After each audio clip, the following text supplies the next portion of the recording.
રાજકોટ કરુણા foundation અને animal helpline દ્વારા સતત 3 દિવસથી ચાલતો કંટ્રોલ રૂમ પક્ષીઓની સારવાર બિરદાવવા જેવી છે। 500થી પણ વધારે ઘવાયેલ પક્ષીની સારવાર કરવામાં આવી રહી છે। ડોક્ટરોની ટીમ અને એમ્બ્યુલન્સની ટીમ સતત કાર્યરત છે। Story report by Sandeep Chavda, Rajkot.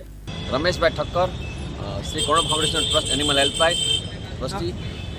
આજે વર્ષોથી અમે કરુણા ફાઉન્ડેશન એનિમલ હેલ્પલાઇન ચલાવી રહ્યા છીએ। ત્યારે ઉત્તરાયણના દિવસોમાં જેમ કે પતંગો ખૂબ ચડતી હોય અને લોકોના દોરાથી પક્ષીઓ ઘવાતા હોય, એ પક્ષીઓની સારવાર કરવા માટે આપણે ત્રિકોણ બગીચા ખાતે અને બીજા 7 જગ્યાએ અલગ અલગ જગ્યાએ સ્ટોલો કરીએ છીએ, જ્યાંથી લોકો રેસ્ક્યુ કરી ત્યાં લઈ આવે છે।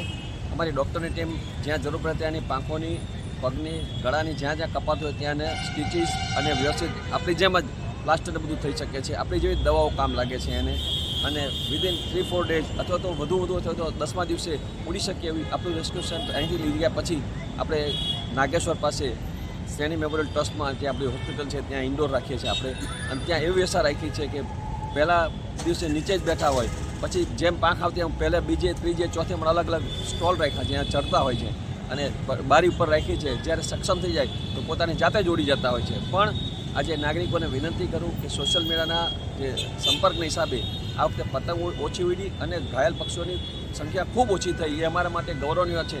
કારણ કે મીડિયા દ્વારા આપણને જે સમાચાર મળ્યા અને 11થી 5 પતંગ ઉડાડવી જોઈએ એ પણ ઘણા લોકોએ માન્યું છે। કાચનો દોરો ન વાપરવો, ચાઇનીઝ દોરો ન વાપરવો, તુક્કલ ન ચડાવવા, આ માનીને ઘણી જાનહાની રોકી શક્યા છે। એ બધા ખરેખર મીડિયાનો પણ આભાર માનીએ છીએ, અને લોકોને જેને અમને સપોર્ટ કર્યો છે। પક્ષીઓ બચશે તો જ આપણે બચશું। પર્યાવરણ બચાવવા માટે પક્ષીઓની ખૂબ જરૂર છે, ચાહે ચકલી હોય, કબૂતર હોય, પોપટ હોય, કાગડા હોય કે કોઈ બી હોય। પર્યાવરણને સાચવવાની જવાબદારી લોકોએ લીધી છે, ત્યારે આ કાર્યમાં સૌ જોડાય અને ફક્ત ઘાયલ નહીં, અમે જે પક્ષીઓને ચણની વ્યવસ્થા પણ કરીએ છીએ। આપણી એક ગાડી રેગ્યુલર ફરતી હોય છે, જે ચકલાને ચણ, ખિસકોલી માટે મકાઈ, માછલીઓ માટે લોટ અને ઘણું બધું સેવા ચાલે છે। લીલા ઘાસચારાની વ્યવસ્થા કરીએ છીએ। અમે સૌ જોડાવે એવી સૌને પ્રાર્થના। આભાર। મારું નામ ડૉક્ટર નિકુંજ પીપળિયા છે। શું કહેશો, એનિમલ હેલ્પલાઇન દ્વારા છેલ્લા 3 દિવસથી આ સેવા પક્ષીઓનો કરી રહ્યા છે?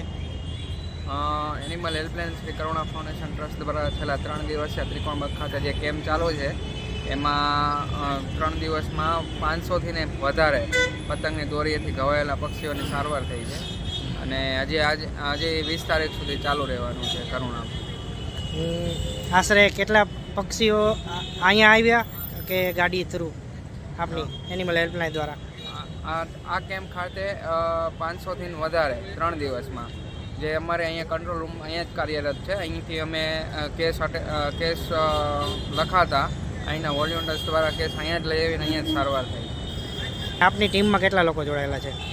અમારી ટીમમાં ટોટલ 30 વેટરનરી ડૉક્ટર જોડાયેલા છે, જે પતંગની દોરીથી ઘવાયેલા પક્ષીઓ હોય એના સારવાર કરે છે, ઓપરેશન કરે છે, અને બીજે કોઈ એડવાન્સ સર્જરી કરવાની હોય તો એ પણ કરે છે। અને ત્યારબાદ જે પક્ષીઓ છે ઘાયલ, એને ક્યાં રાખવામાં આવશે?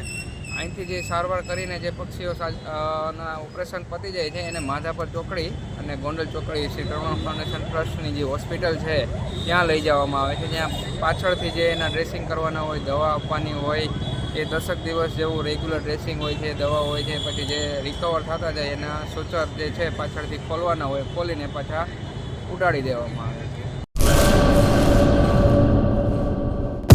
લોન પર ફોન 15 વર્ષ જૂનું ગુરુ મોબાઈલ એન્ડ ઇલેક્ટ્રોનિક્સ।